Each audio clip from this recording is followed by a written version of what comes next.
Hello, they're coming up all the twists and turns from the latest round of games in the Sky Bet Football League. It's been a surreal few days, really, with Hollywood star Russell Crowe suggesting he was interested in buying Leeds United, while rumours of Charlton scoring from the halfway line proved to be untrue.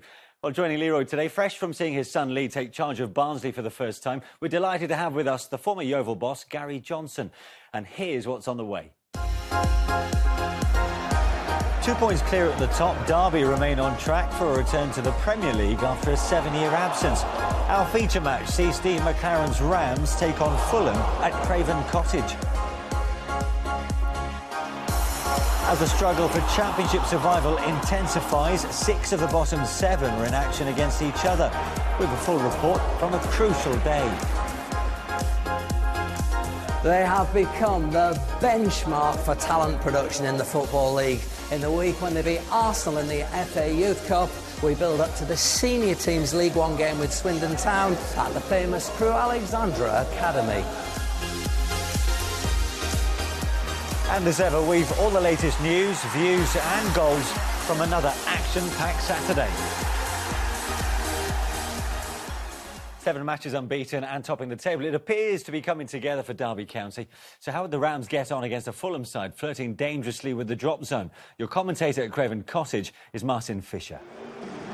Last time Derby County won a league game at Craven Cottage was in 1969. They went on to win promotion as champions under a certain Brian Clough. Now Steve McLaren looks on course to follow in the great man's footsteps. In sharp contrast, the horror of consecutive relegations raises its ugly head again for Fulham, who start the day just 5 points above the drop zone. Captain Scott Parker was rested for the midweek defeat at Wolves, but returns today. Hugo Rodallega misses out with an ankle injury and is replaced by 20-year-old Cauley Woodrow. After 7 months out following a knee operation, George Thorne has picked up a thigh problem and is ruled out. In comes Omar Mascarell for Derby. Darren Bent and Tom Ince have scored 12 goals between them since signing on loan in January.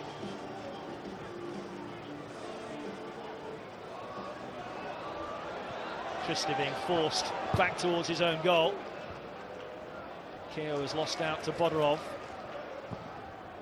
But that might go to Mascarell. What a tackle from Parker. And suddenly things opening up here for Fulham. It's Woodrow trying to set up Christensen.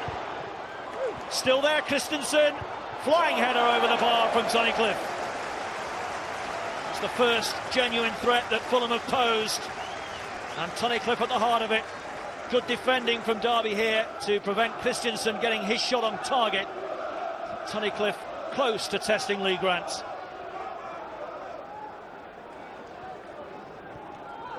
Here's Forsyth for Derby. Given away cheaply by Mascarell. McCormack through the legs of Keogh. Beautiful ball. He's got options to his left. This is Tunnicliffe. Should have hit the target at the very least, Ryan Tunnicliffe. Fabulous ball from Ross McCormack. Look how he embarrasses Keogh here. Perfect weight on the pass. And Tunnicliffe really should be doing much, much better with that opportunity. He's never scored for Fulham. And on that evidence, you can see why. Back for Parker. Far side, Staphylidis. It's a decent cross. Shot and forced to turn it behind. Really fired it in there, Staphylidis. Not far from finding the head of Woodrow. Ruiz with this Fulham corner. Can they make it count this time? Headed away by Forsyth. Down as far as Tunnicliffe. Blocked by Keogh. Parker feeding Ruiz. Still plenty forward for the home side. Steps easily away from Mascarell. Brian Ruiz. And stabbed in. Bodorov. Nikolai Bodorov with his first ever goal in English football. And it's the black and white supporters of Fulham who cheer the opening goal of the afternoon. Fulham have been asking more questions. Ruiz made Mascarell look foolish there. His shot was charged down. How about that from improvised finish from the Bulgarian Bodorov? Almost a kung fu kick as he volleys it past a helpless Lee Grant. Ruiz kept his nerve. forward by Stapylidis. Mascarell. Now Hughes. He's lost out to Parker, out-muscled by the former England man who charges forward. McCormack is free. McCormack for Fulham. And it's 2-0. Woodrow got the final touch. It's brilliant counter-attack play from Fulham. Derby undressed and Fulham lead 2-0. No great show of emotion on the face of Kit Symons, but inside he will be purring. Parker just too strong for Hughes, and Derby looked vulnerable from here on in. McCormack didn't shoot, and Woodrow flicks it in as Derby were expecting the crack at goal from Fulham's leading scorer. Disguised ball in from McCormack, flicked home by the youngster Coley Woodrow, and Fulham, the strugglers, lead the league leaders by 2-0.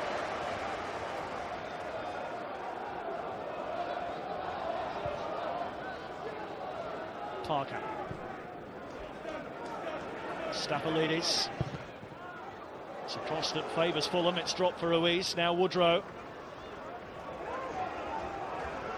Kavanagh. Parker. Woodrow. Parker. Parker with a chance. Oh, he's got the ball in.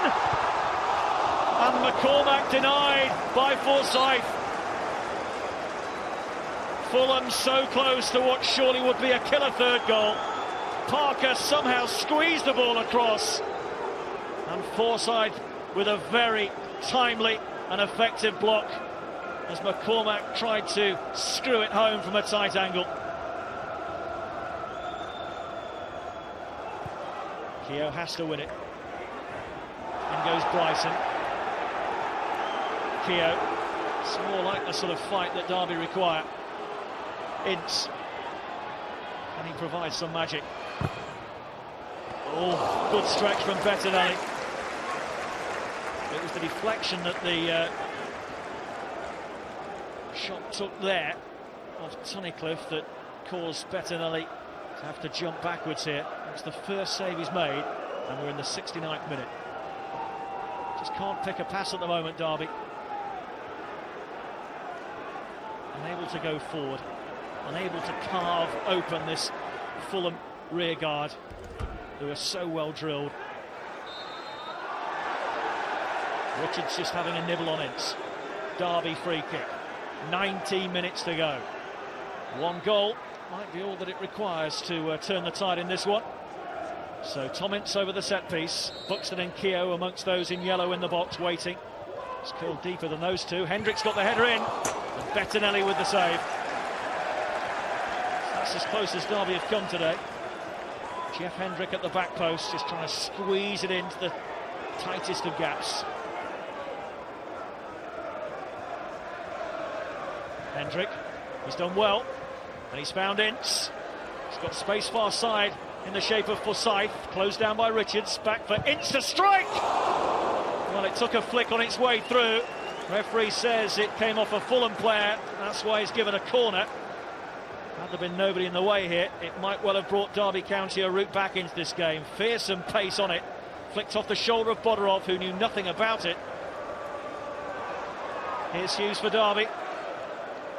It's all so tight through the middle, and that's long and hopeful downfield, and Grant stays at home, and McCormack is in here. So much time. Saved by Grant. Hopelessly exposed there, Derby. Just a ball hoofed downfield. Buxton hasn't got the pace to get back. Grant stayed at home. In the end, it's the right decision.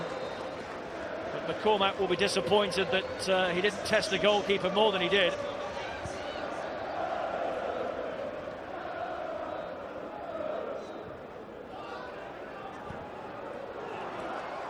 Dembele is away from Keogh. Here's a chance to wrap it up. He hit the post. That close to 3-0.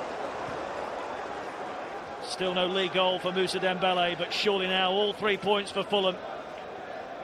Got the better of Grant there, and only the woodwork prevents Fulham from a 3-0 lead.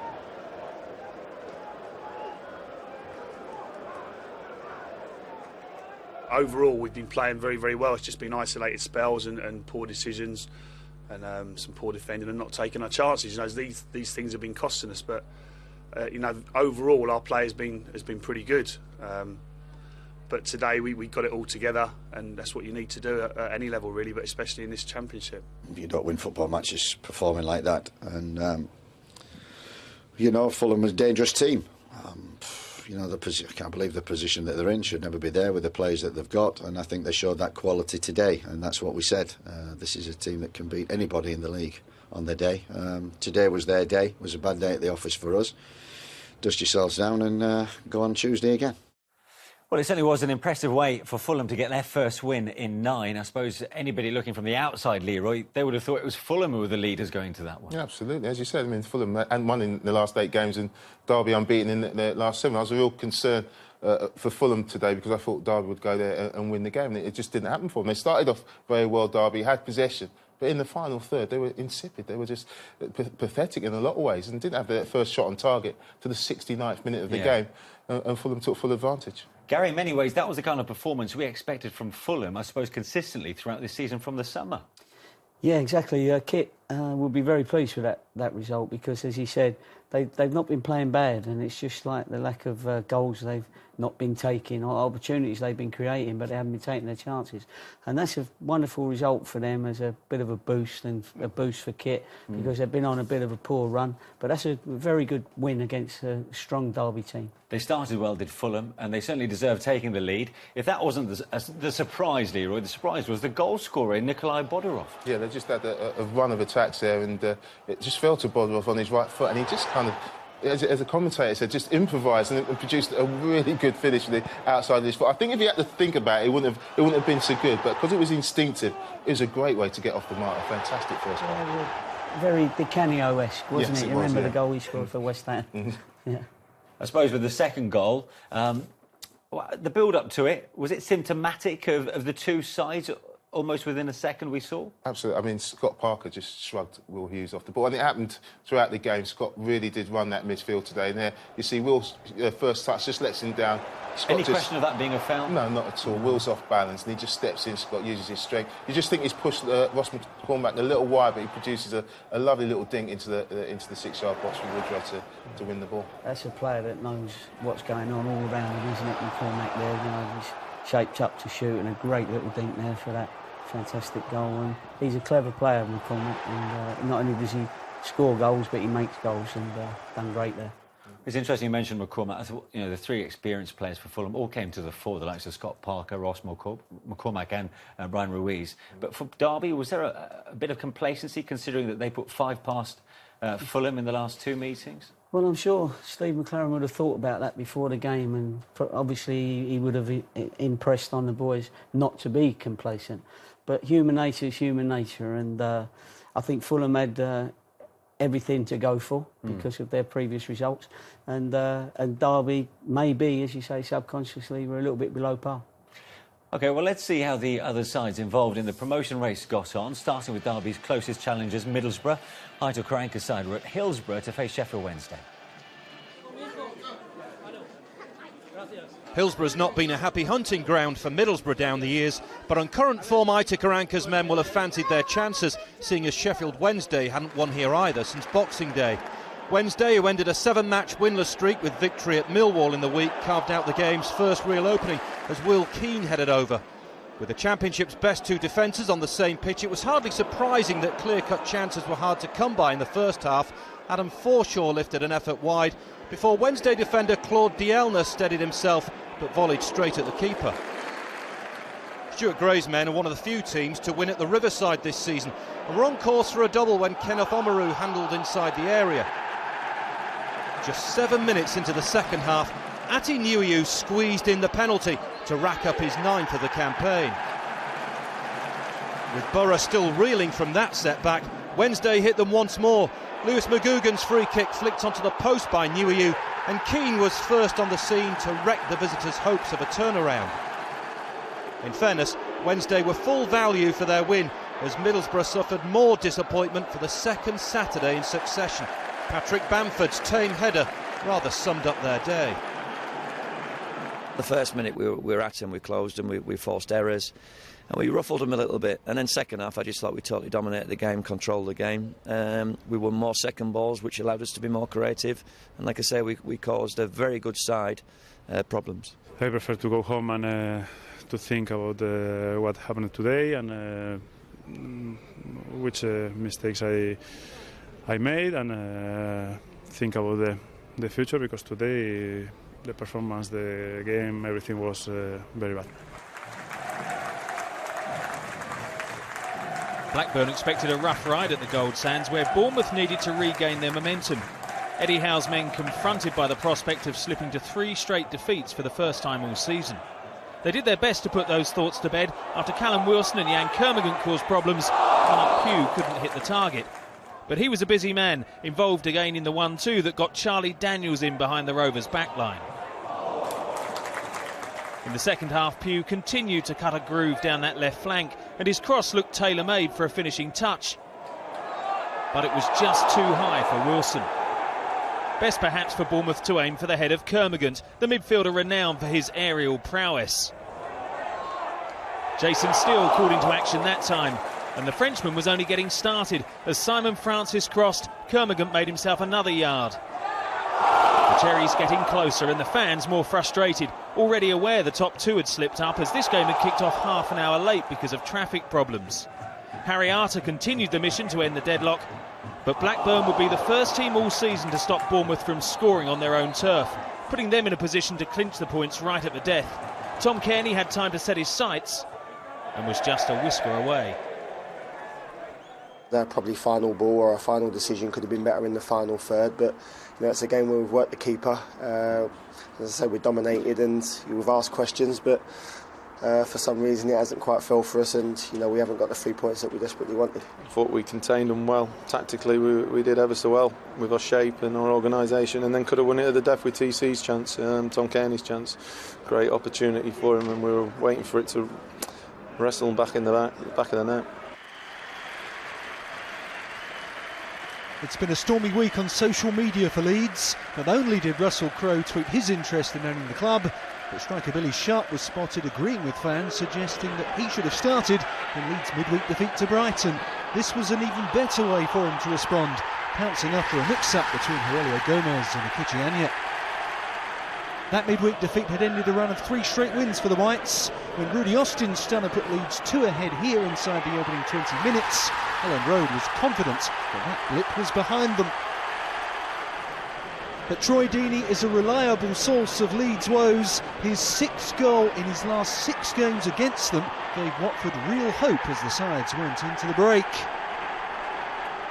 And the turning point of the match came early in the second half. Austin in on goal, but unable to beat Gomez or Gabriele Angela on the goal line. That near miss cost the home side as Watford began to look more like themselves. From Deeney's pass, Mathieu Vidra levelled the match just before the hour mark. The goal only the striker's 2nd since November.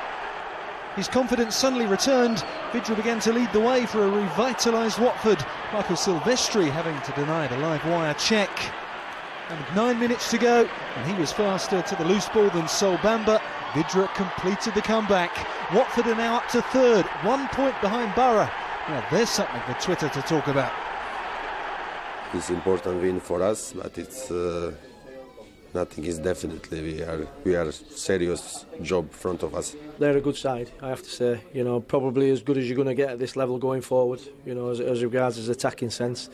But you can't defend like that and expect to get a result. An 8-game winless run, Gary Rowett's worst as a manager. Mark Warburton brought Brentford to Brum, having battered Blackpool with a record 42 shots at goal.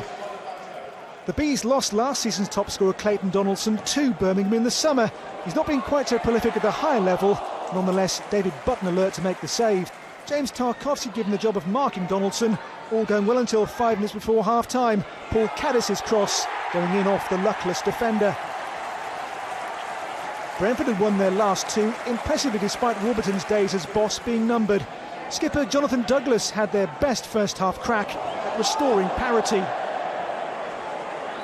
Blues' winless run snaked all the way back to early January. Caddis enjoying a fine game here, nearly adding a goal to his earlier assist.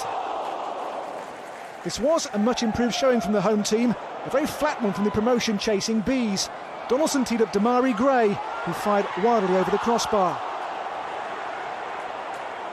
Gray's next effort was more in keeping with the teenager's excellent season, a shot arcing a fraction wide of a game-clinching second goal for Birmingham. The home team's perfect day tainted by a late sending off. Stephen Gleeson's lunge on Alex Pritchard, sufficient to draw a straight red card from referee Darren Bond. The Bees beaten, but better from Birmingham. We knew we had to be tight, we knew we had to be strong defensively, but we created lots on the break and really probably should have added to our goal tally. Not our best today, a lot of the ball entering the final third, but never really tested the keeper enough today, and lacked a little bit of care on our final pass, but we'll learn from it. Much needed win that for Birmingham, and Gary, you had Gary Rowett, didn't you, at Cambridge when you were assistant boss there, exactly what he wanted. And when I was the boss, yeah, it's exactly what he wanted, and he's done very well over the, you keep an eye on your protégés, as it were. I think I gave him his league debut and sold him to Birmingham for a few bob, I think it was. But it's he's done fantastic to get him out of trouble anyway. So, he's probably going to have a blip or two, but he's done a great job, and being halfway up the table from where he took over, then he's done really well. Well, earlier, of course, we saw leaders Derby slip up. Same for Middlesbrough, losing at Hillsborough, Sheffield Wednesday, for their first home win since Boxing Day. A question of nerves, perhaps, Leroy? Not just nerves, but he changed the system as well. He went to 3-5-2. There's a couple of players who are missing, notable players like Ledbetter and Tomlin, you would have expected to be on the team sheet. And Wednesday were really forceful today. They pressed high up the pitch and caused them real problems. And they've done that twice this season already, so to their credit. They have. And Borough going through a little bit of a dodgy period, and Karanka's sort of looking for the right formula.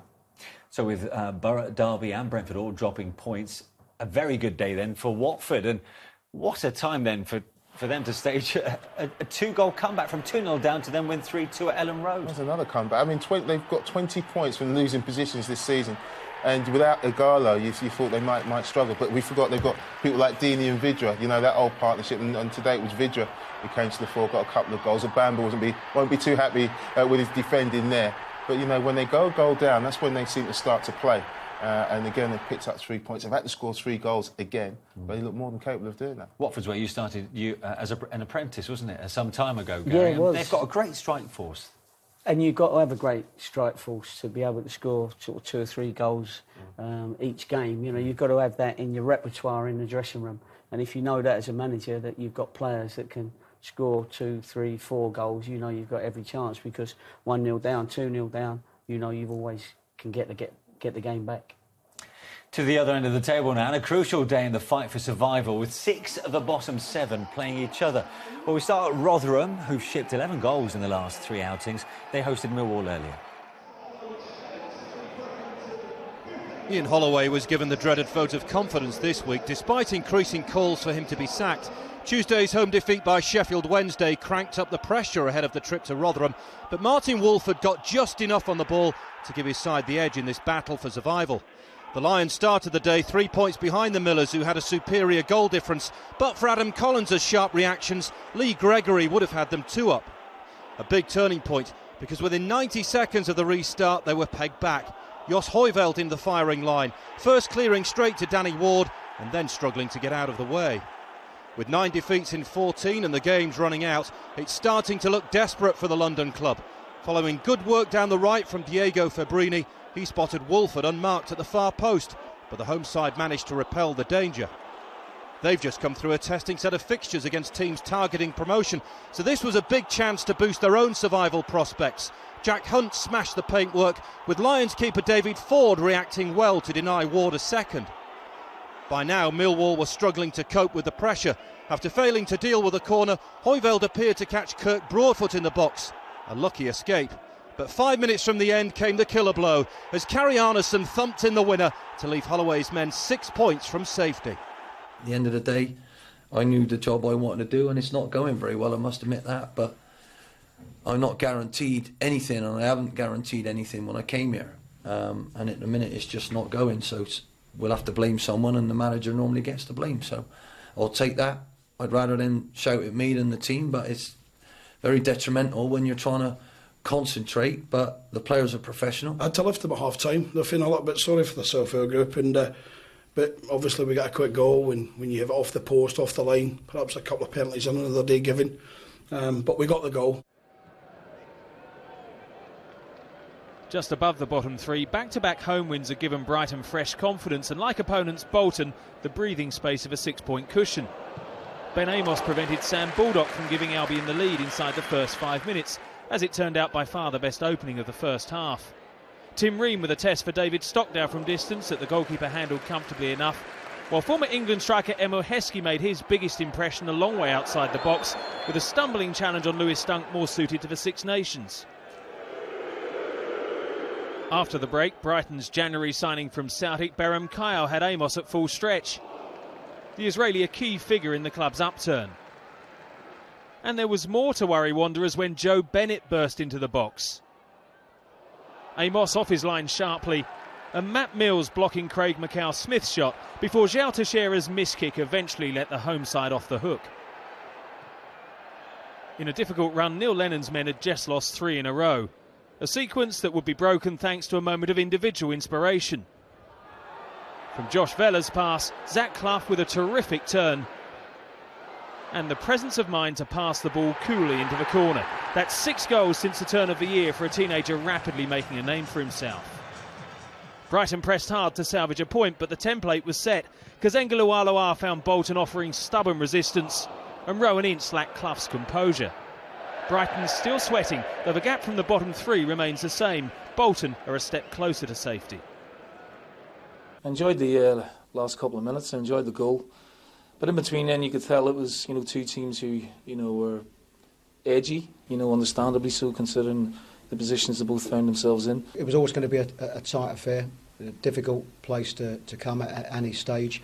But it was going to be about moments to change a game. And, of course, the lad Clough showed a wonderful moment to score. We got ourselves into some real good positions as well, and the keepers had to make some good saves. With Blackpool and Wigan 12 and 9 points from safety before kick-off, there were plenty writing off both clubs' chances of survival before a ball had even been kicked in this basement battle. But Wigan were determined to make the most of the 6-pointer and took the lead through Kimbo Kyung on the stroke of half-time. With the Latics on top from the outset, Blackpool became increasingly desperate, but Tony McMahon's melodramatic fall didn't fool referee Keith Stroud. The booking, the latest indignity for a side swiftly unravelling.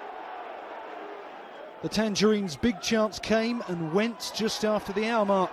After Carson's save from Grant Hall, Emerson Boyce denied Tom Aldred what would have been a priceless equaliser.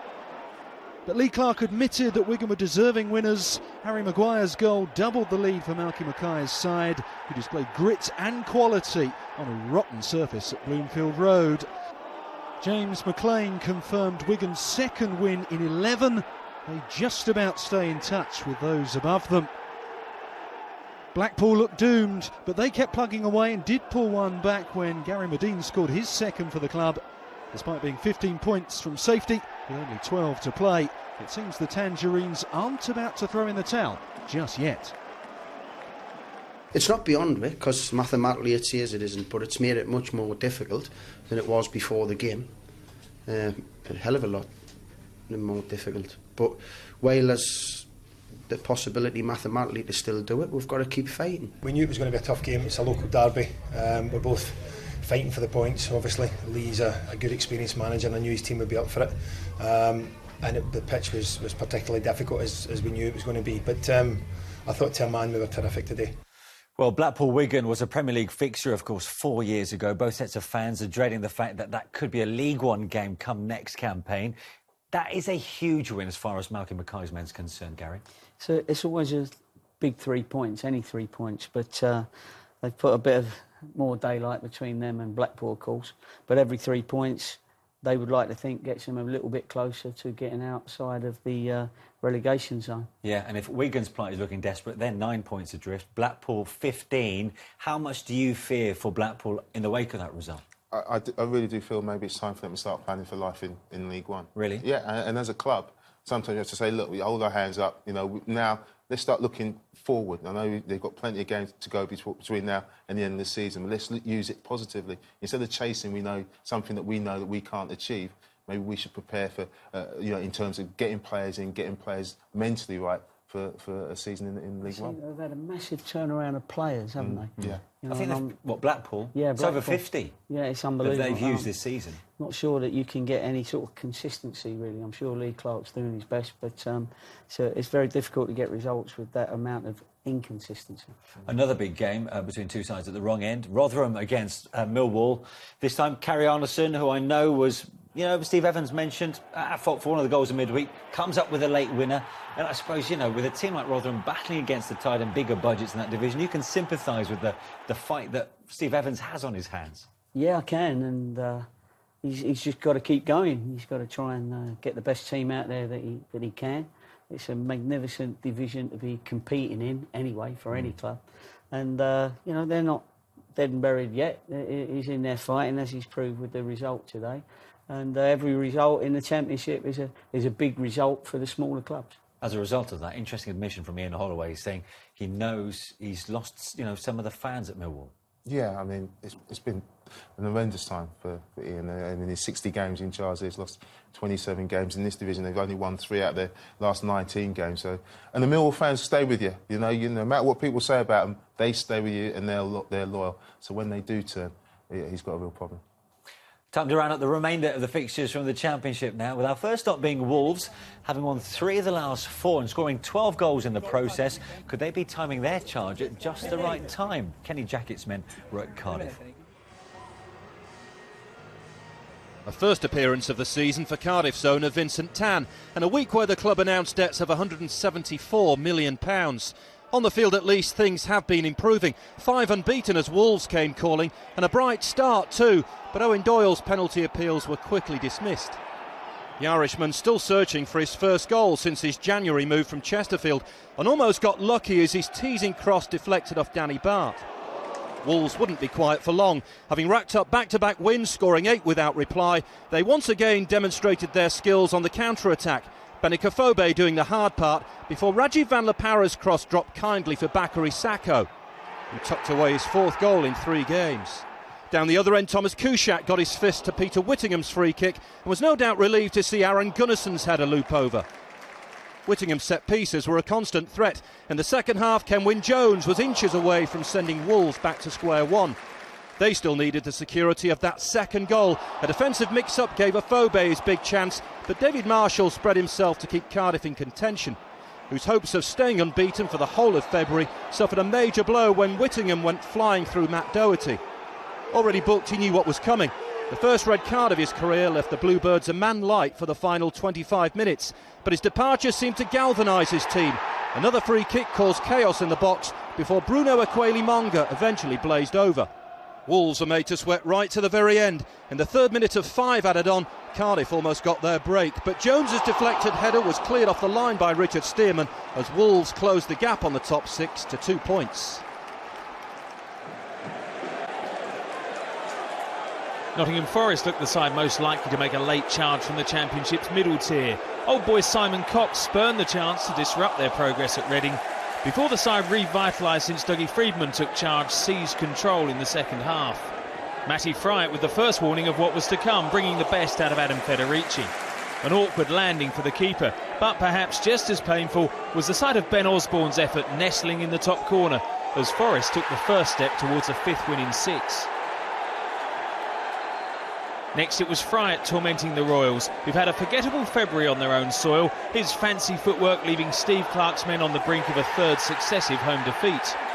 Next week's FA Cup quarter-final at Bradford's looming large in Reading's thoughts, but their league position remains a mild concern. Nathaniel Chalobah tried to spark a comeback before Gary Gardner killed the game in spectacular fashion.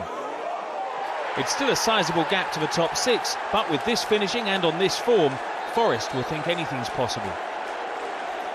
Yeah, I think we've been punished today. I thought first half we played really well, had a good control of the game, missed a couple of really good chances that should be goals. And obviously 2 great strikes for Forest in the second half. make a difference. I felt we looked a lot more compact. We are attacking threat, which we've always got, really come to the forefront in the last 20 minutes especially, and I think we were worthy winners in the end. The Valley saw the return of former manager and player Chris Powell, his first visit since being relieved of the top job last March. But this wasn't the homecoming the Huddersfield boss was hoping for. Johan Berg Gudmundsson got Charlton off to a flyer. Huddersfield came to the capital having won 2 of their last 3 on the road, but Ishmael Miller's effort was as close as they came. Charlton took the game away from their former gaffer in the second half. 3 minutes after the restart, Tony Watt claimed the first of 2 expertly taken goals. After 14 games without a win, Charlton now have 3 out of 4. They dominated here. Laurie Wilson and Yoni Byans both threatening a 3rd goal in quick succession. And there was to be one more for the home side.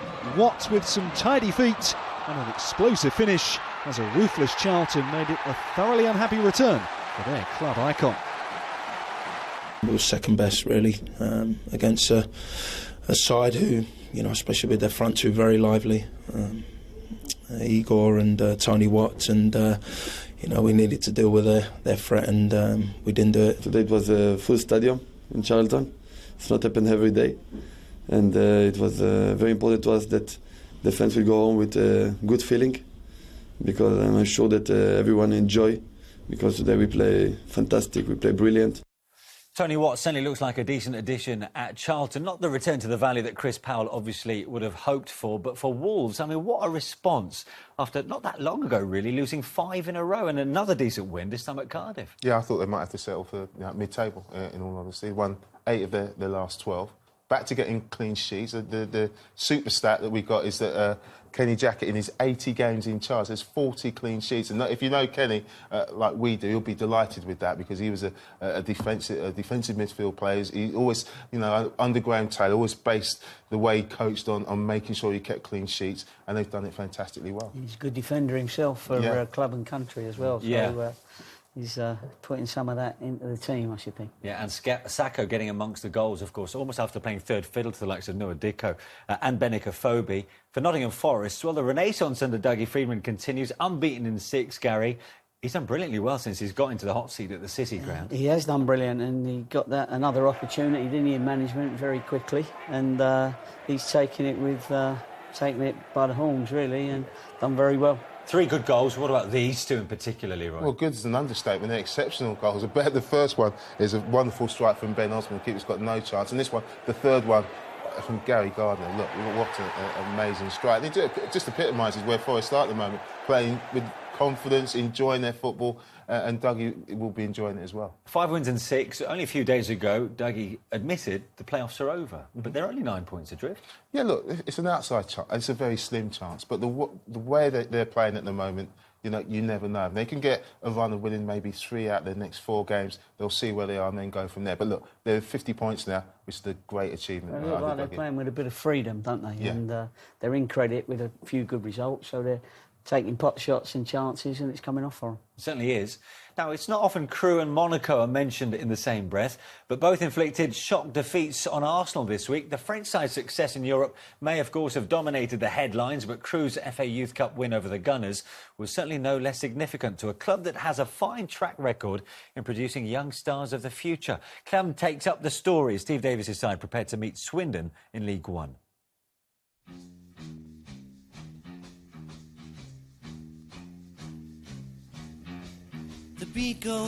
Crewe Alexandra's fabled academy, famous throughout English football for its long list of past graduates. Drums keep pounding a rhythm to the brain. La-da-da-da-dee. Over the past few years, the sales of Nick Powell to Manchester United, Ashley Westwood to Aston Villa, Luke Murphy to Leeds United have kept the production line going, and they're still hard at it. This week, this crop beat Arsenal in the FA Youth Cup to set up a quarter-final clash with Manchester City on Monday night. And the beat goes on. We've got to keep doing it because, like I say, it gets tougher. But we'd love to look up rather than down. in years to come. We still want to produce the players, we still want to sell those players, but we still want those players to help us get to another level, which they did with Dario. There's more of the players, past and present, and the coaches, you know, have had a significant part to play in their life. I think the most satisfying thing is, you know, I've been able to help people with their achievements. I think the philosophy has always been for him to produce a working environment like this, where young players can blossom and grow and develop. So all I've done is taken it on over the last 3 or 4 years to continue it.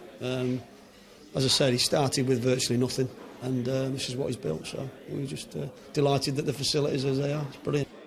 Got to show you this. This is a pride and joy of the whole place. Final game of the season, 2013. Entire first 11 came through the academy.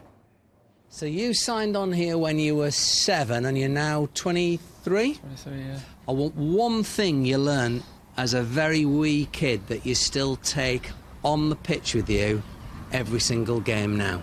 Just go out there and express yourself, you know, individually and as a team as well, and just be comfortable on the ball and go out there and do what you do best. We're just very sensible in what we do. We invest in our academy, so we have to use it. And in years to come, that might change. As I say, the football's changing. It's getting harder for clubs at this size to sustain the level that we're at. But we're still ambitious. That's where we want to be. And whilst I'm here and ambitious myself, I'll try and push the club as far forward as I can. Must be a lovely feeling when it all comes together, that run of 22 points from 30 that kind of straddled Christmas and pulled you out of the bottom 4. I mean, that's what Crewe Alexandra is all about. It was hard, I have to say. It was a real tough period. As you said yourself, you touched on the spirit, how lively and spirited it is here. And I think that's got us through the difficult period, and did last season. We have to be realistic. There will be some difficult seasons when we don't achieve what we want to achieve, but there will be hopefully some other seasons where we do, and I think that's what you have to go with these days. So would Crewe seniors be inspired by their kids? A run of 1 win in 4 had seen the Robins rocking. They thought they'd taken the lead here though, an offside flag denying Swindon's Jordan Turnbull. In a hard-fought game, the Alex gave Paul Rahubka his full debut in goal. The veteran reacting well to parry Nathan Byrne from long range.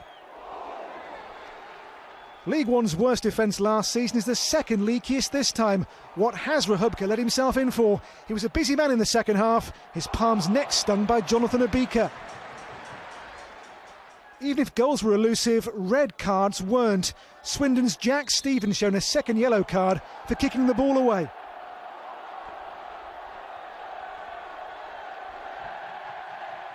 And referee Graham Salisbury wasn't finished there. 8 minutes into stoppage time, and Crewe's Alan Tate's second caution had him off too. On as even, it finished 10 versus 10. Both sides had chances and didn't take them, but I thought it was a great game to watch, end to end, and both teams fully committed. And that's what I want from my team. I know Mark's been getting that more often than we have, but they certainly know they've been in the game today. It's just a little bit of quality at the end, and some great defending from both teams. But you know, I can't ask for any more from the players today. Well, on the pitch, it was a good point for Crewe at the end, but I suppose off it, and what Clem was reflecting on there, Gary, is just, you know, the ultimate, I suppose, that any Football League club aspires to have a whole starting 11 made from academy grads. Well, it's great if you can do it, and they certainly have done it. They're, you know, they're a club that's been producing over the years for many, many years. Obviously, Dario's been a major part of that for many, many years. Yeah. You know, he's an unsung hero, although everybody knows about him. And if the manager takes his own son into his own academy, then it must be good. Yeah. So credit to them, because they have produced. Yeah, and you've been a beneficiary of it, have you not? Because, of course, you bought Nicky Maynard. Yeah, we did. And we brought Nicky Maynard in at Bristol City to help us in the Championship, and he nearly took us to the Premiership. We were one game away from that Premiership I certainly remember status. that moment, yeah. Well, Well, more from League One now. In fact, in a sec, we'll see how Gary's son Lee got on in charge of Barnsley for the first time. But we start with one of Gary's old clubs, as you mentioned there, Bristol City. They were surprisingly beaten by Colchester last weekend, but then responded with what the current manager Steve Cotterill called a much more streetwise display on Tuesday night, with a 3-1 win at Doncaster. Earlier, they were back at Ashton Gate, where they entertained Rochdale.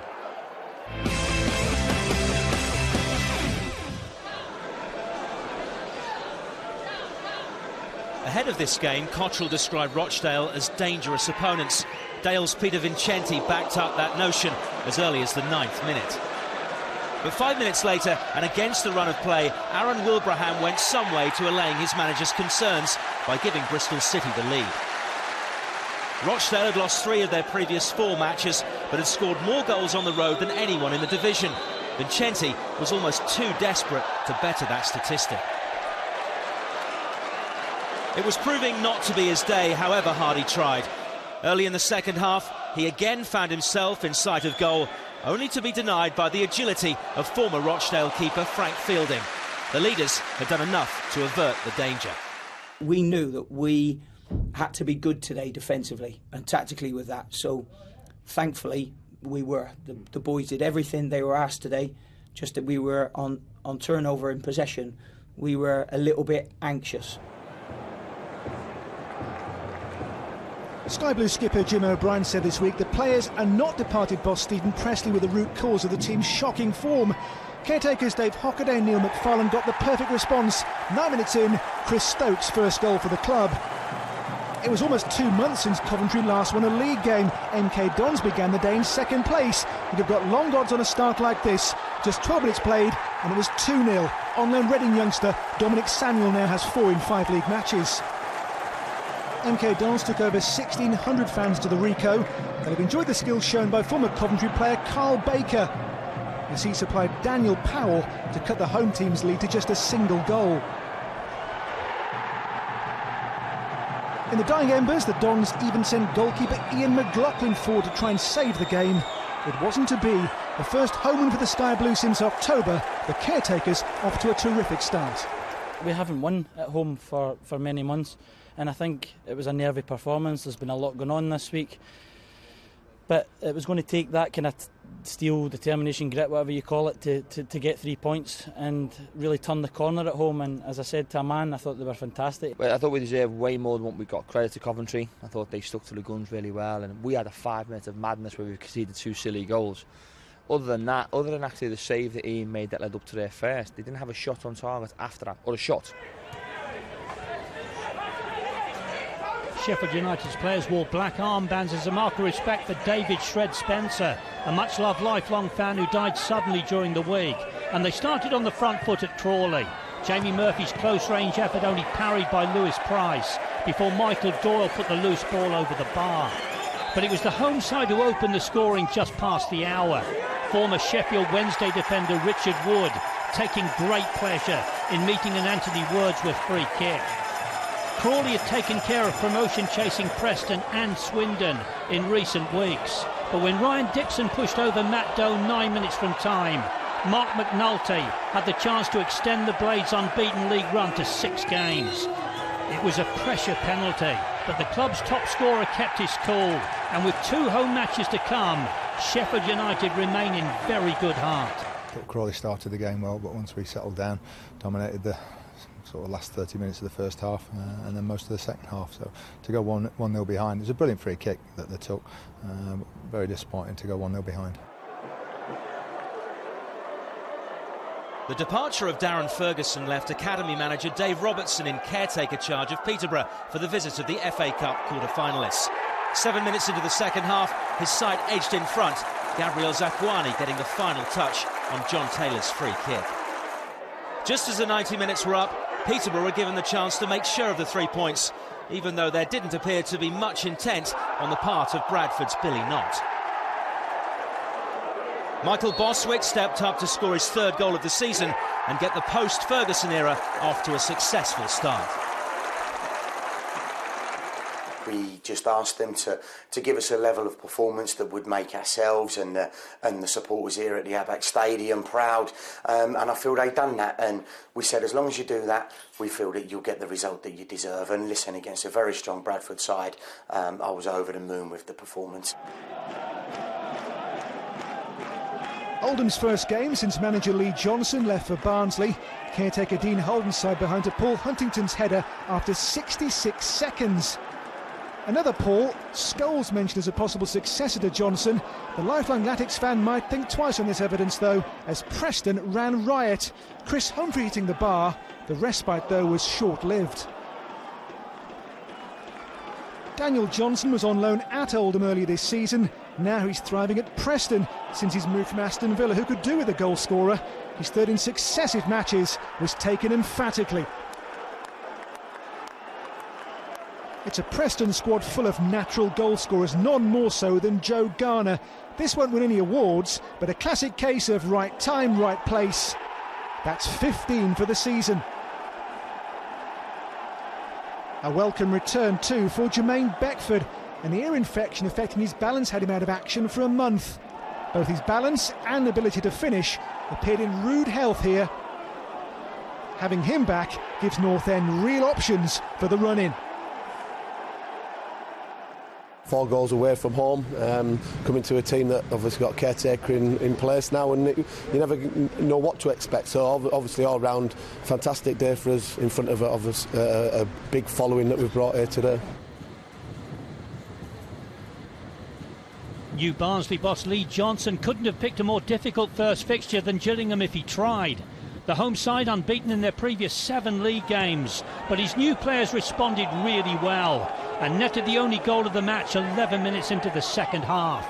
Stuart Nelson unable to hold a low shot from Ben Pearson, and George Waring took great care in sticking away the loose ball.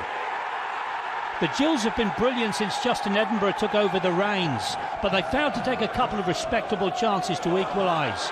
Gavin Hoyt's shot expertly kept out by Adam Davis, but Jermaine McGlashan was too high from the rebound. He had a chance to make amends for the miss late on, but fair play to Davis, and his save meant a great start for Johnson, but a first defeat for Edinburgh. Well, unfortunately, we didn't get to hear from Lee Johnson. No doubt had to get onto the bus back to Barnsley. But we've got the next best thing, I suppose, in his dad, Gary. You were there at Gillingham earlier. Yeah. The perfect start then for Lee. Perfect start. It was good to get your first win in your first game. You know, a lot of new managers get that, but it's always good to get it because it puts you in a good place with your supporters and your board of directors that have just appointed you. So it was a very good win for them, and I think they just about deserved it on the day. And maybe the pressure was on him a little bit, considering that they'd won their previous 2 games? Yeah, I think so, because the 2 lads that had taken over had won their previous 2, as you say, and so obviously coming in as a new manager, you've got to get your feet under the table very quickly, and you do that by getting wins. But the team looked like, you know, they were solid and they had a good shape about them. So credit to the 2 lads that were in charge before, and I'm sure they'd have enjoyed the result as well because they would have been a part of it. And good to see Lee get a chance at a big club. Yeah, he enjoyed his time at Oldham and was very grateful for them to give him his first job as the youngest manager. But sometimes you have to make that decision when it comes up to move on. Barnsley obviously have got a bigger budget. It's a bigger crowd, which gives you a bigger budget because of the fair play rules. And it's a good chance for him to take the club into the Championship, even though Oldham were going well at the time. But as I say, you have to make those decisions, and it was hard for him. But in football, managers have to make it when they get that opportunity. We saw a couple of other notable performances in that roundup, one of them coming from Coventry, who parted company with Stephen Presney on Monday, of course. A fabulous win against MK Dons. For a club that seems to lurch from crisis to crisis in many respects, here. Yeah, it was a fabulous win for Neil McFarlane and Dave Hockaday. And, you know, as you said, they're going from crisis to crisis. And this is just a fillip that they need. I hear they're going to appoint, or they're going to make an announcement on Monday, which will be welcome. But the 2 goals they got against a very good MK Dons side will be a welcome boost to their confidence. And, you know, hopefully it's just kept them out of the relegation zone. So whoever goes in there will know that the players are up for it and their attitude's right. Should also mention Bristol City's imperious lead at the top now, 8 points in League One, and Preston's fabulous February. 5 games, 5 wins and no goals conceded. More from League One then, and starting the day just 1 point above the drop zone, Colchester are away at Doncaster, who've got their eyes on the playoff positions. Goal difference was all that was keeping Doncaster out of the top 6. Andy Butler found the woodwork was all that was keeping him from giving Rovers a 3rd-minute lead. Only 11 minutes had passed when Colchester were awarded a penalty for Reece Wabara's push on Chris Porter. Porter got up to take the penalty, but squandered the chance to score his 4th goal in 8 games since joining the U's. Donny have found goals hard to come by at home this season, and like Butler 15 minutes earlier, Abdul Razak was denied by the woodwork. Rovers' first half persistence eventually paid off. 6 minutes before the break, the Colchester defence failed to deal with Nathan Tyson's cross, and Ender Stevens squeezed in his first goal for the club. Doncaster had the better of the second half, and with 9 minutes left, they forced a penalty of their own. Alex Winter, the U's culprit. In contrast to Porter's spot kick, Tyson was clinical in making the game safe with his 3rd goal in 6 games.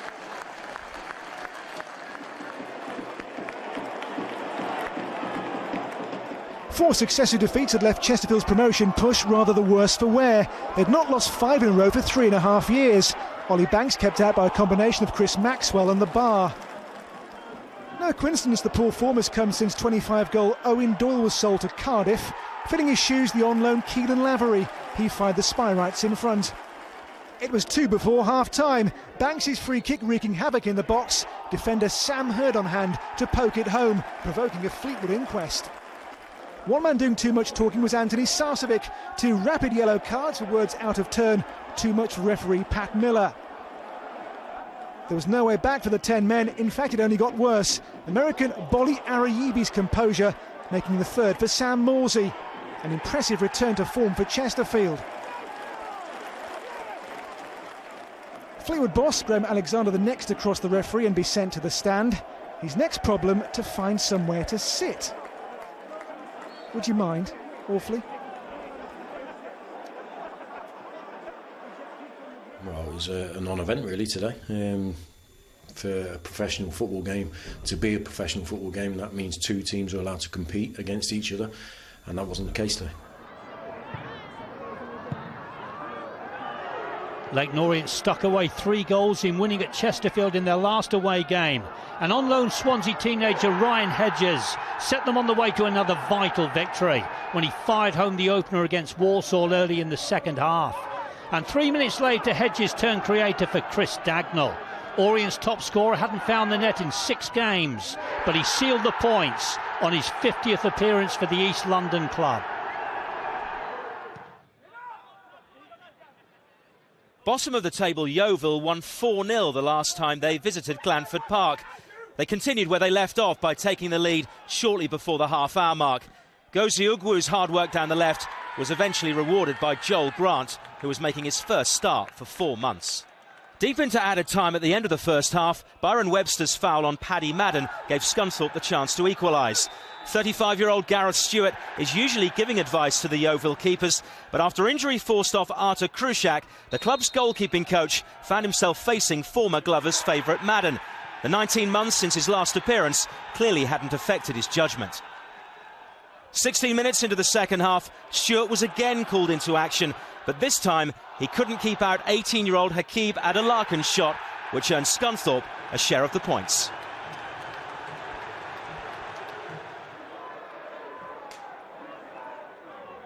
The progress of Port Vale under Rob Page shows no sign of slowing. Suddenly the playoffs are a genuine target. A Magpies mix-up between Mike Edwards and Roy Carroll gave Mark Marshall a gift of an opener after only 7 minutes. County's form before this game read just 2 wins in 15. Paddy McCourt's dribbling skills are well known as he carried the home team's fight. Chris Neal with the smart save. McCourt involved again in the second half as he set off on a run. Jamal Campbell-Rice kept out by Neil. Another win secured for Vale. Another mightily impressive defensive display. 3 wins in a row, 3 clean sheets, a big performance today. I've just said to him since I've taken over, I think that's the most complete performance that I've seen us have. You know, we knew we were going to be under pressure in parts of the game, but I thought we defended ever so well, and we know that we got quality to our teams, which proved right in the end. And Port Vale well placed for the playoffs, just 3 points off them, and we saw Yeovil there, and it's good to have Gary in the studio, of course. In fact, we're lucky to have you because we've worked out, of the 27 years you've been in management and coaching, you've only been out of a job in, no more than 2 weeks at a time. But we saw the game at Glanford Park against Scunthorpe, and there was subplot after subplot, was there not? If you got Gareth Stewart, the goalkeeping coach, on for the injured goalkeeper to face a penalty against the ex-Yeovil striker, Paddy Madden. Yeah, and Gaz would be buzzing with that.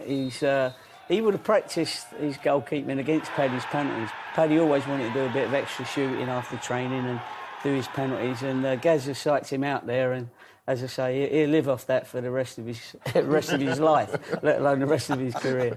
So, how are you doing now, 2 weeks after leaving Hewish Park? Have you still got the hunger? Yeah, I've definitely had the hunger, and I'll always have the hunger until I can't move, sort of thing. It's been. I enjoy the successes. I enjoy the everyday work.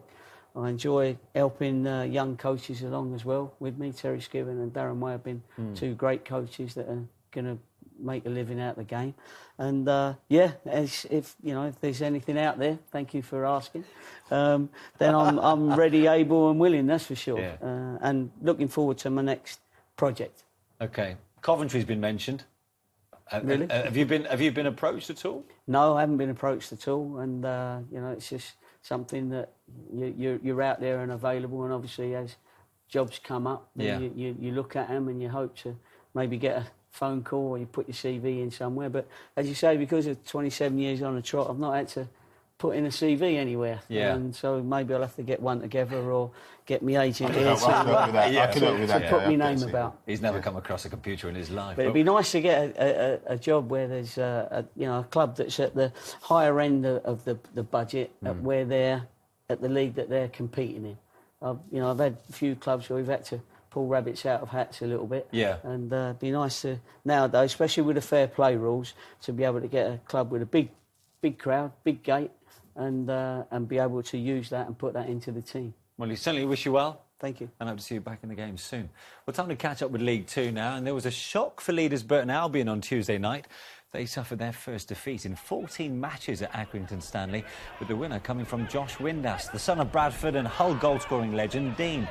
Well, Jimmy Floyd Hasselbank's side were looking to bounce back against Newport.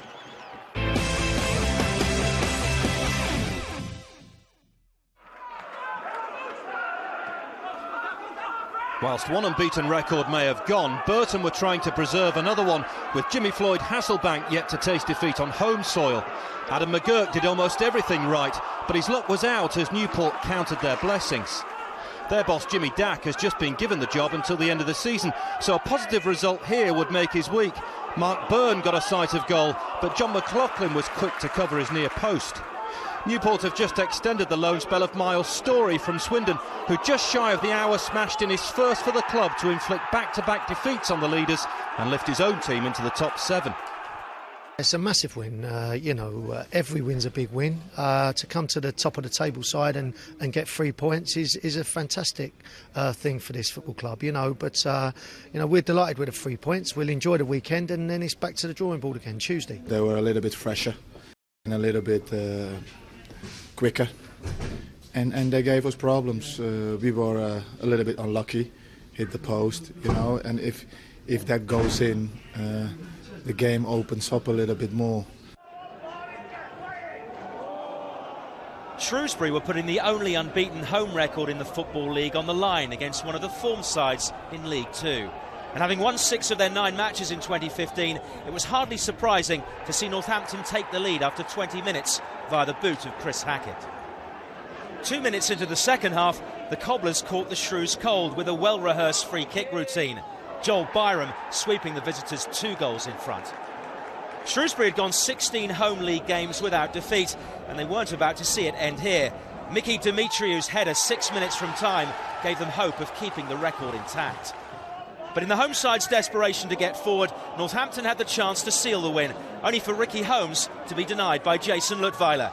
Nevertheless, the Cobblers had done enough to succeed where others had failed. It took us too long to get going and give away goals, 2 goals, and give ourselves too much to do.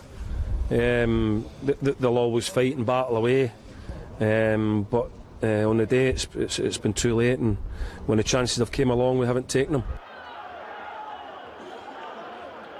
With goals in his previous 2 matches, it was no big surprise to see Fred Ogyinma make a fast start against Stevenage.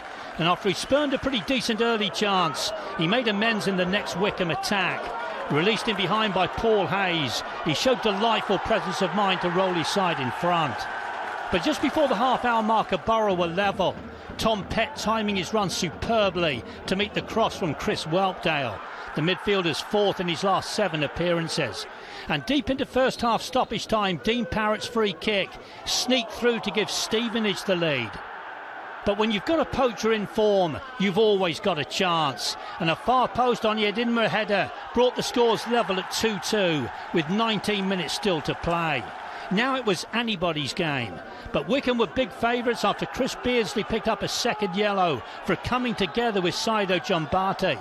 The Stevenage strikers seemed to be looking at the ball, but the ref obviously felt it was a deliberate foul. Still, the 10 men could have grabbed all 3 points 8 minutes into stoppage time. Alfie Mawson hauling over Ben Kennedy to concede a penalty, but the young Wickham keeper Matt Ingram produced a terrific one-handed save to shut out Parrott. We've got out of jail at the end. I'm not sure Stevenage would have deserved the win today, but we, in my opinion, have got the best keeper in the league in goal, and he's pulled out a brilliant penalty save. After upsetting Burton, Luton were next on Accrington's hit list. Stanley enjoying a purple patch with 10 points from 12. Terry Gonell and Josh Windass in quick succession, underlining that their promotion-chasing opponents would be wise to take nothing for granted. It took Luton time to settle, but as the half wore on, John Steele's side began to turn the screw. Scott Davis forced into a smart save by Elliot Lee.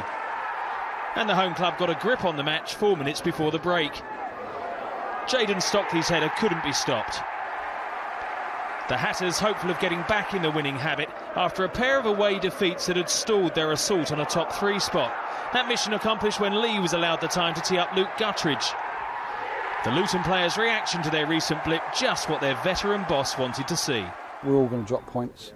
Just got to keep your nerve and keep going and be positive and be strong and see if you can get as many points as you can. But for large parts, we had the lion's share, we made the better chances, and we were the better team. On another day, we'd have won it. We can't get too downhearted. You just got to dust yourself down and go again. A collapse at Stevenage last week led to 7 days of what Phil Brown called soul-searching at Southend. But the Shrimpers always looked set for their first win in 3, once Michael Timlin connected with this peach of a volley. Timlin also helped create the match-clinching goal. His cross was nodded down by David Worrell, and Barry Corr secured a victory that put Southend back in the hunt for the top 3. Troy Archibald-Henville brought a fine save out of Ted Smith, but it was hard to disguise another difficult day for Carlisle. After a 4th straight defeat, the Cumbrians drop into the relegation zone. We played some good teams, Luton, Shrewsbury, Wickham, and then today Southend. Good teams, they're up there for a reason. And likewise, we're at the other end of the table, and there's reasons why, but we're working on it. There's work in progress, and there's a fighting spirit that's in that changing room. You know, we've now won 7 or 8 at home, which is not bad, but with 6 games to go at home at Rootsall. So I've always said it, home form will get you promotion. You know, bearing in mind we've won 8 away from home, so you put the 2 of them together, it's a no-brainer that you win your home games, we're going to be somewhere near. At kick-off, these clubs occupied the last 2 playoff positions. Bury carved out the better opportunities and could have been in front when Nicky Adams found Daniel Nardiello, but the striker lofted his attempt over the top. Plymouth were chasing a 5th successive win. It would have been their best sequence of results for 8 seasons. Their skipper Curtis Nelson saw a header come back off the bar. And the visitors, who this week moved into Manchester City's former training base at Carrington, grabbed the lead courtesy of the Adams-Nardiello combination. That's 13 for the season in all competitions for Nardiello. The Shakers' top scorer was then replaced by Danny Rose, and in the 90th minute the 21-year-old got behind the Argyle defence and wrapped up the victory. That's 3 wins in a row for David Flitcroft's team.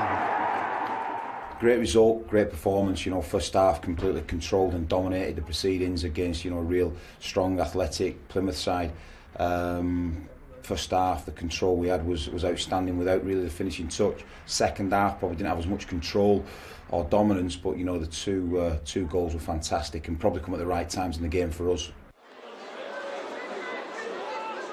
AFC Wimbledon still harbour hopes of making the playoffs and were looking to exploit the Football League's bottom club to do so. Adi Oshilage's 18th minute header almost set them on their way. If that was one of the few highlights of the first half, this was certainly the low point of the second.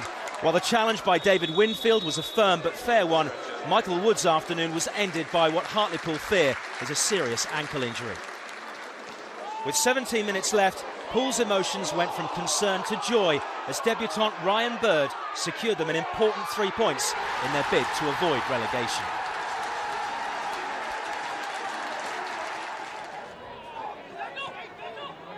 Two wins out of 3 had reignited Morecambe's hopes of a playoff push, whilst Cambridge's winless streak was threatening to run into double figures. Ryan Donaldson ensured they'd be the ones heading to the break with a spring in their step, diving in bravely to meet Richard Tate's cross. Just as they had done in the first half, Morecambe started brightly in the second. Only the brilliant reflexes of youth keeper Chris Dunn prevented Ryan Williams from restoring parity. The true value of that fine save would be known soon after, as Richard Money's men stretched their lead. Matt Harold hooking the ball into the path of Jordan Slew, who kept his composure to poke home his first for the club. A hammer blow for Morecambe boss Jim Bentley, who challenged his team to win back-to-back games for the first time since August. But after brushing Newport aside in their last outing, this was only heading one way. Andrew Fleming missed a chance to pull one back, but this was Cambridge's first win since hosting Manchester United in the FA Cup.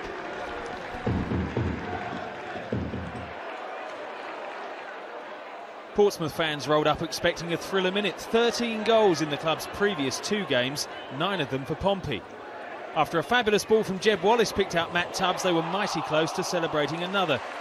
Instead, Oxford keeper Ryan Clark deserved the plaudits as his team held firm throughout. The U's remained too close to the bottom 2 for comfort, but it could have been worse. Wallace almost snatched Pompey a 4th successive win. Even with that single point, Andy Orford's men are up into the top half for the first time since November.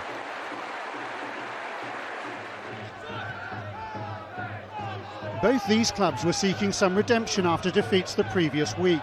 Exeter, who'd made 4 changes from the side beaten by Plymouth, had efforts from Liam Sercombe and Clinton Morrison beaten away by keeper Bobby Olejnik, while Alex Nichols' goal-bound shot was blocked on the line by Stefan Zubar.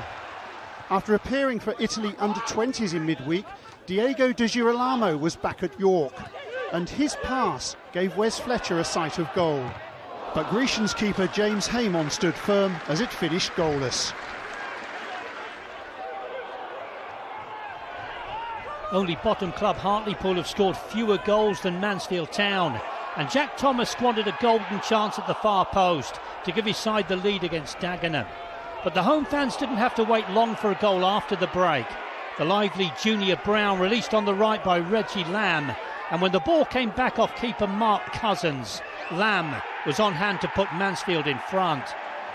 The Daggers, though, have become much sharper going forward in recent weeks, and they put together a superbly worked equaliser. Top scorer Jamie Curtin finishing in typical style, and needs just one more now to rack up 250 career league goals. But Mansfield, just 4 points above the drop zone ahead of kick-off, fired the winner 8 minutes from time. Brown's instinctive finish meant they'd amassed 10 points from their last 4 home games. Tranmere have been making a habit of losing to their fellow strugglers. A win at Wadham Road would have seen Rovers pull away from the bottom 3, but they were always chasing the game at Cheltenham after Denny Holmes' 7th minute own goal. Mickey Adams was scathing about his side's performance, but Tranmere could have levelled in the second half. Jordan Hugill had Trevor Carson beaten, but Matt Taylor preserved the clean sheet. That gave the Robins the platform to record only a second win in 18 games, and their first under caretaker manager Russell Milton. Troy Brown settled it as Cheltenham climbed out of the relegation zone. Tranmere slipped closer to it. Max Power's near miss was the final disappointment in Rober's 4th defeat out of 6. Just gave them one word: winners, lads. I want winners. And clean sheet, 2-0. The spirit, effort, determination was first class from start to finish. I think they knew the importance of the game, but we got exactly what we deserved, nothing. So we've got to pick ourselves up and move on again. What a result then for Cheltenham, their first win in 9, making it a thoroughly miserable few days for Tranmere. You've crossed swords with Russell Milton over the years, haven't you? Many years ago. I think he was at Cheltenham. He's been at Cheltenham a while. It might have been when I was at manager of Gloucester City many years ago. I'm not going to give away how long that was. A long time ago. But look, he's Cheltenham through and through. You know, it's interesting. He brought some new players in there: Pablo Mills, Sean Howard, and Matthew Sparrow, to give him an injection of enthusiasm, and the first clean sheet in 27 games as well. So look, I think everybody's behind him at Cheltenham, and that result, which gets them out in the bottom 2, was well needed. A couple of surprising results at the top of League 2. Of course, you've got Newport turning over Burton. First home defeat for Jimmy Floyd Hasselbank, but Newport have done it against the big boys away from home. And also for Northampton. I mean, the first team to come away from the Greenhouse Meadow with all 3 points. Super result for him, and I'm pleased for the chairman. I've worked under him for a little while, and Mr. Cardoza, and he's very keen on getting Northampton up to the next level, and this gives them the hope, if you like, and that opportunity to see the rest of the season out with the thought of promotion. Well, yeah, 7 wins out of 9. They're into the top 10, and that was without their leading goal scorer, Mark Richards. Yeah, he was ruled out a couple of hours before the game. Chris Wilder, you know, last season they got on a little run towards the end of the season, didn't they? Once they get on the roll, they seem to just keep going. OK, let's have a look at the tables before we go. Well, Derby remain top of the Sky Bet Championship despite their first defeat in 8. And with Borough also losing, Watford were the big movers of the day, jumping 3 places to 3rd. It's their highest position since early November. With 3 massive 6-pointers at the foot of the table, it was a bad day for the likes of Millwall and bottom club Blackpool. The Seasiders are now 15 points from safety, while the Lions' late defeat at Rotherham leaves them 6 points behind the Millers. Birmingham's first win in 9 moves them 4 places to 13th. Bristol City move 8 points clear at the top of League 1, with MK Dons losing 3 of their last 5. Preston are up to 3rd after a stunning February with 5 wins in 5 without conceding. The only side in the bottom 6 at the start of the weekend to lose was Colchester, who dropped back into the relegation zone. Managerless Coventry picked up their first win in 8 to move out of the bottom 4, while Leyton Orient's recent revival continues. A 3rd win in 4 moves them to within a point of safety. None of the top 3 in League 2 could manage a win, which included surprise home defeats for Burton and Shrewsbury. Luton now move to within 2 points of the automatic promotion places after extending their own 14-match unbeaten home run. The bottom 2 at the start of the weekend both won, which means Hartlepool are now only 6 points adrift of safety, while Cheltenham jumped 2 places to 21st thanks to their first clean sheet in 27. Carlisle, meanwhile, drop into the relegation zone after a 4th straight defeat. Well, that's it from us, but I'll be back on Sunday night for all the drama from Wembley and for what promises to be a terrific occasion as Chelsea take on Spurs in the League Cup final. That starts at 11:35 on BBC One. Well, Leroy, Gary, great to have you in. Thank you too for your company. We hope to see you soon. Bye for now.